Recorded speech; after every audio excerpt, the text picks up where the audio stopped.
Hi friends, இன்றைக்கி நம்ம பார்க்க போகிறது பேட் கேர்ள் அப்படின்ற ஒரு படத்தோட ட்ரைலர் பற்றி. இந்த படத்தில் வந்து ஓப்பனிங் பார்த்திங்கன்னா நம்ம இப்போ ஹீரோயின் வந்து இப்போ தான் பார்க்குறாங்க. எங்கன்னா ஸ்கூலில் இருக்காங்க. அவங்க வந்து அப்படியே ஃப்ளாஷ்பேக்கில் பார்த்திங்கன்னா முகத்தில் ஒரு பிம்பிள்ஸோடு இருக்காங்க. ஸோ யாருமே எந்த பையனும் அவங்கள பார்க்குறதில்ல. ஆனால் ஏதாவது ஒரு பையனை பார்த்து லவ் பண்ணி கல்யாணம் பண்ணணும், பையன் கூட ஜாலியாக இருக்கணும் அப்படின்றதான் நம்ம ஹீரோயினோட மெயின் தாட்டு.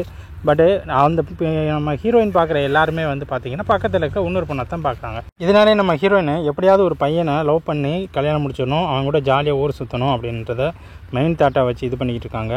இதுக்கிடையில் அவங்க கிளாஸுக்கு புதுசாக ஒரு பையன் வர்றான். அந்த பையனை அந்த கிளாஸில் இருக்க எல்லார் பொண்ணுங்களும் சேர்ந்து சைட் அடிக்கிறாங்க. ஆனால் நம்ம இப்போ ஹீரோயின் வந்து பார்த்திங்கன்னா படிப்புலையும் சரியாக படிக்கிறதில்ல.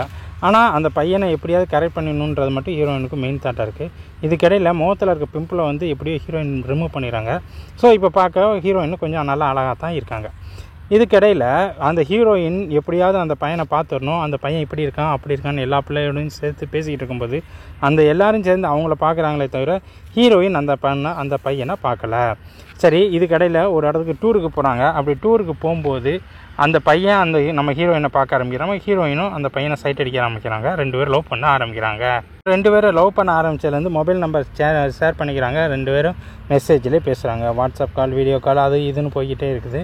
2 பேரும் ஸ்கூல் படிக்கிறதுனால ஆள் இல்லாத நேரத்தில் 2 பேரும் பயங்கரமாக பேசி ரொம்ப டெப்த்தாக போகிறாங்க. ஆனால் ஸ்கூலை பொறுத்தளவில் அவங்க 2 பேருக்கும் யாருக்குமே தெரியாது. அது மாதிரி இருந்துக்கிறாங்க.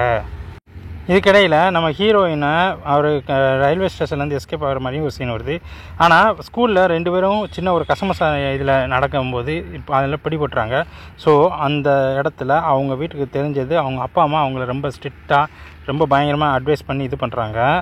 நீ இனிமேல் வந்து ஸ்கூலுக்கு படிக்க மட்டும்தான் போகணும், எந்த ஒரு கெட்ட பழக்கத்துலையும் இது பண்ணக்கூடாது, யார் கூடயும் செய்யக்கூடாது அப்படின்னு சொல்லி அவங்க அப்பா ரொம்ப திட்டுறாரு, அடிக்கிறாரு. ஆனால் நம்ம ஹீரோயினை அவங்க நினச்ச நினப்பில் இருந்து அவங்க கொண்ட கொள்கையிலேருந்து மாறவே இல்லை. சரி, எப்படியாவது ஒரு பையனை லவ் பண்ணுறோம், அந்த லவ் பண்ணுற பையனை எப்படியாவது கல்யாணம் முடிச்சிடணும் அப்படின்னு அவங்க பிளான் பண்ணிக்கிட்டு இருக்கும்போது நான் இவ்வளோ நாளாக ரொம்ப நாள் கழித்து ஒரு பையனை வந்து லவ் பண்ண ஆரம்பிச்சிருக்கேன். நாங்கள் 2 பேரும் லவ் பண்ணிக்கிட்டு இருக்கோம். நாங்கள் இப்படி தான் இருப்போம், நான் எனக்கு பிடிச்ச மாதிரி தான் வாழ்வேன், என்னை மாற்றணும்னு மட்டும் நினைக்காதீங்கன்னு சொல்கிறாங்க. சேம் அதே மாதிரி அந்த பொண்ணு போதையில் இறங்க ஆரம்பிக்கிறாங்க.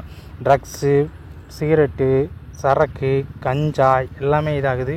பொண்ணு வீட்டை விட்டு வெளியேறி எஸ்கேப் ஆகி வேறு இடத்துக்கு போக ஆரம்பிக்குது.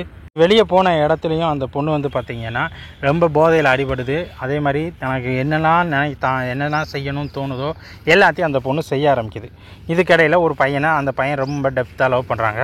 ஒரு கட்டத்துக்கு அப்புறம் அந்த பையனும் அந்த பிள்ளையும் சேர்ந்து எல்லா வேலையும் மாட்டலெல்லாம் முடியுது. ஸோ இதுக்கப்புறம் ஒவ்வொரு கட்டத்துலேயும் அந்த பொண்ணு போதைக்கு ரொம்ப டெப்த்தாக போக ஆரம்பிக்குது. தான் வாழ்க்கையவே அதில் தொலைக்குது.